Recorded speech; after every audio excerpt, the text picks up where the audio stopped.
첫 시간에 회계가 뭐냐? 자, 18페이지 한번 볼까요? 18페이지. 회계의 기본 원리, 회계의 정의. 자, 회계란 기업이 경영에 있어서 그 기업이 소유하는 현금, 상품 등의 각종 재화의 증가, 감소, 채권, 채무 등 및 자본의 증감 변화를 일정한 원리 원칙에 따라서 조직적으로 상부에 기록, 계산, 정리해서 그 원인과 결과를 기업의 이해 관계자들에게 의사 결정에 유용한 정보를 제공하는 것을 말한다 이렇게 했어요. 보이십니까? 자, 회계란 뭐냐? 기업이 경영 활동을 하고 있어서 기업이 경영 활동하는 얘기는 회사가 장사한다는 얘기예요. 발생하는 그 회사에서 발생하는 재화.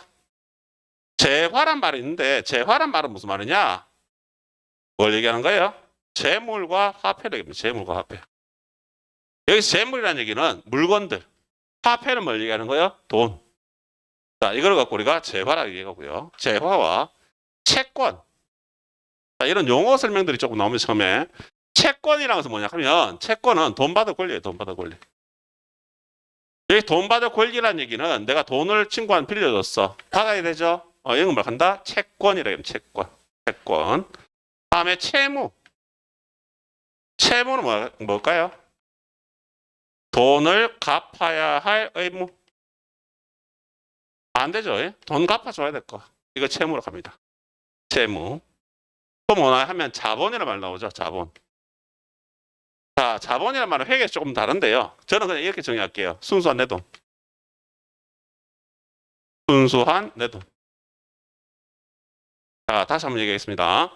회계가 뭡니까? 라고 했을 때 기업이 경영 활동을 하면서 발생하는 모든 재화나 채권, 채무 혹은 자본이 증가하거나 감소하는 변화를 뭐에 의해서 일정한 원리 원칙에 의해서 일정한 원리 원칙 우리가 앞으로 배우는 거예요.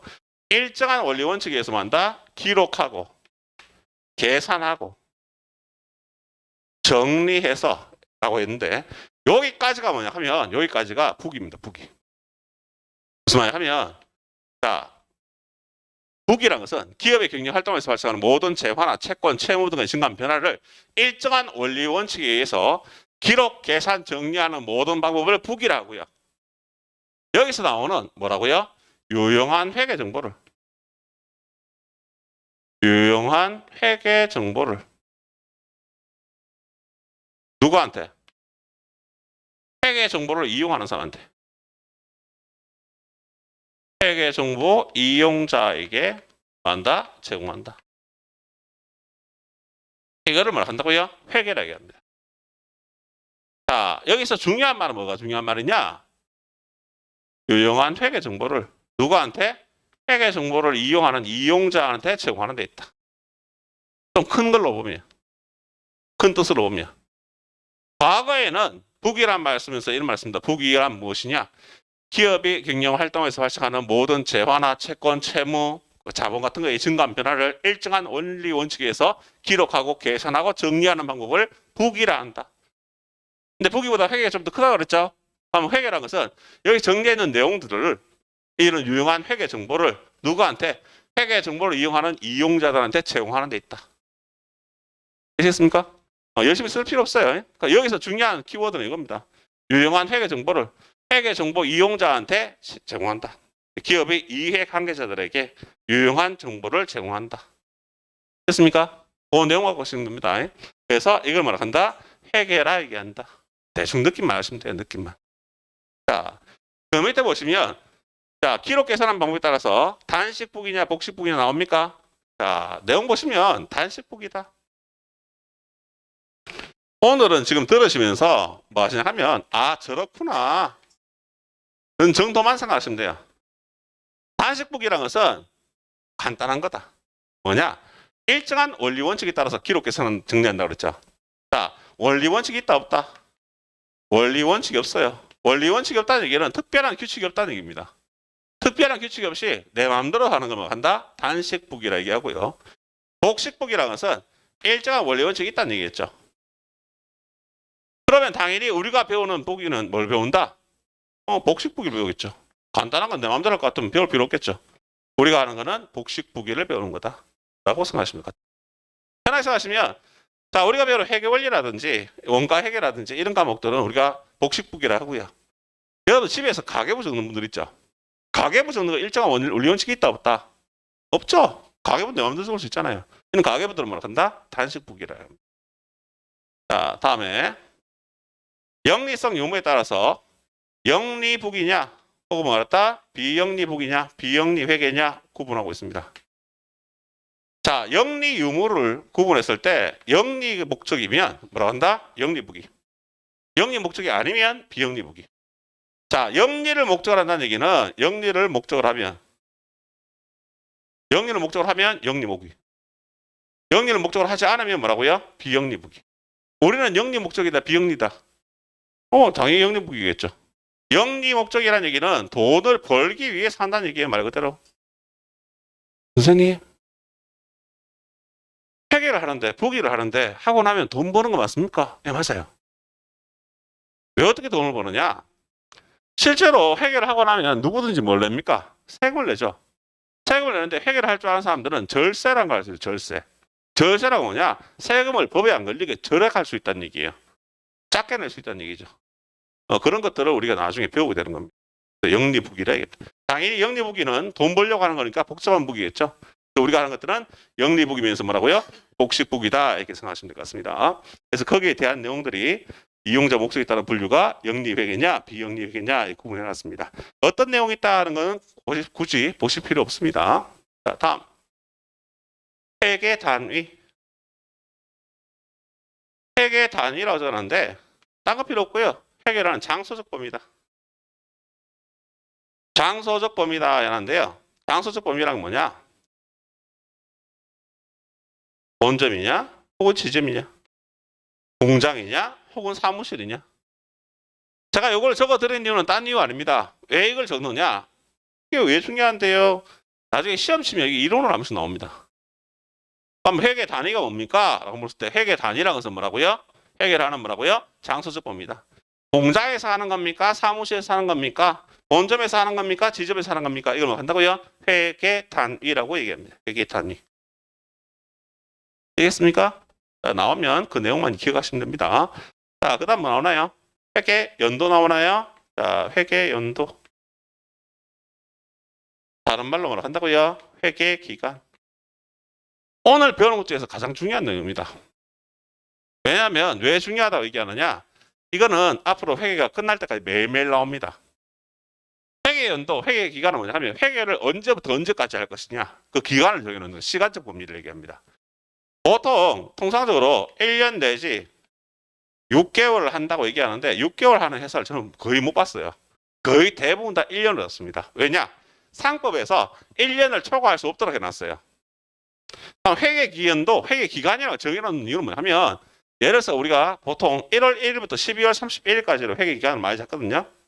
거의 대부분의 우리나라에서의 99%는 1월 1일부터 12월 31일까지 1회계 기간을 봅니다.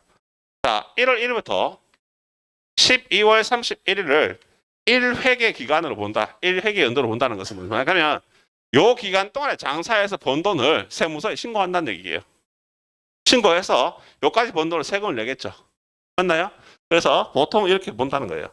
그러면 1월 1일을 회계에서 우리는 뭐라 부르느냐? 1월 1일을 1월 1일에 부르지 않고 왜냐하면 과거에는 이 회계 기간이 1월 1일부터 12월 31일이 아닌 회사들이 많았습니다. 어떤 회사들? 금융기관 이런 데들. 금융기관은 1월 1일부터 12월 31일까지 결산을 할 수가 없었어요. 왜 할 수가 없었느냐? 금융기관에 연말이 되면 요청하는 서류들이 너무 많은 거예요. 기업들에서. 왜? 그 당시에는 전산 처리가 다 안 됐으니까 손으로 수기를 다 작성한 거예요. 그럼 서류 넘겨줘야 될 게 너무 많으니까 은행이나 금융권 같은 경우에는 12월 31일까지 결산 못 하는 거예요. 그래서 딴 회사를 다 결산시켜주고 난 뒤에 2월 말까지 결산을 했었어요. 근데 지금은 그런 회사들 거의 없어요. 왜? 전산 처리가 다 되어 있기 때문에. 그래서 1월 1일부터 12월 30일까지 결산을 하는 회사가, 회계기간을 두는 회사가 우리나라의 99.9% 이상이라고 생각합니다. 자, 1월 1일을 우리는 뭐라 부르냐? 1월 1일을 기초라 부릅니다. 뭐라 한다고요? 기초. 12월 31일을 뭐라 부르냐? 기말이라고 부릅니다. 뭐라 한다고요? 기말. 앞으로는 1월 1일이라 말은 안 써요. 그냥 기초에 어쩌고저쩌고 합니다. 그럼 기초라는 얘기는 뭐 하는 날이다? 장사가 처음 시작하는 날이다 라고 생각하시면 돼요. 12월 31일 뭐라 부른다고요? 기말. 기말에 장사 끝난 날이구나. 12월 31일이구나 라고 생각하시면 돼요. 자, 다음 올해가 2021년도죠. 올해는 뭐라 한다고요? 단기라 부릅니다. 올해 단기. 단기. 2021년도 단기. 작년도 2020년도 뭐라 한다고요? 전기라 불러요. 전기. 전기야 이거 전기. 다음 2022년도 내년도를 뭐 한다고요? 차기라 부릅니다. 차기. 자, 이 단어들이 왜 중요하냐? 앞으로는 제가 당장 다음 시간부터도 그냥 이렇게 얘기합니다. 기초에 이렇게 얘기합니다. 기초에 머릿속에 뭘 생각한다고요? 1월 1일이구나 생각하셔야 돼요. 기말에 어쩌고저쩌고 하면 기말이 언제라고요? 12월 31일이구나 딱 캐치돼야 돼요. 단기에 어쩌고 하면 단기가 뭐라고요? 올해구나. 올해구나. 2021년도구나. 전기에 언제라고요? 2020년 작년이구나. 차기에 뭐라고요? 2022년 내년이구나.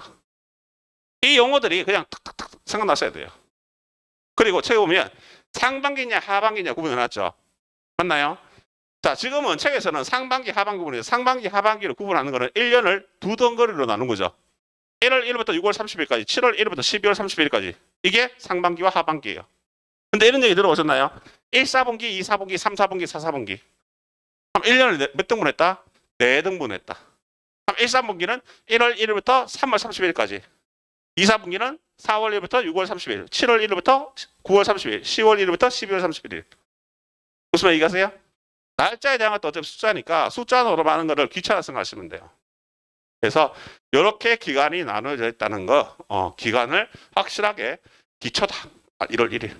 기말이다. 12월 31일. 단기다. 올해. 전기다. 전번에. 차기다. 내년이다. 이런 내용들을 확실하게 자신감 있게 머릿속에 갖고 계셔야지 뒤로 가면서 제가 설명하는 내용 자체가 어렵지 않고 그냥 수월하게 넘어가는 거예요. 여기 설명하는 단어들을 무슨 말인지 한 단어 한 단어가 무슨 말인지 다 기억을 하셔야 됩니다. 그냥 얼쭉얼쭉하고 그러는데 넘어가잖아요. 넘어가면 뒤에 가면 요게 모르던 것들이 한 개가 두 개가 되고 두 개가 10개가 되고 10개가 100개가 돼요. 그러고 난 뒤에 어떤 일이 발생한다고요? 언제든지 물어보세요라고 얘기했는데 언제 물어본다고요? 시험 치기 일주일 전. 선생님 앞에 형 모르겠는데요.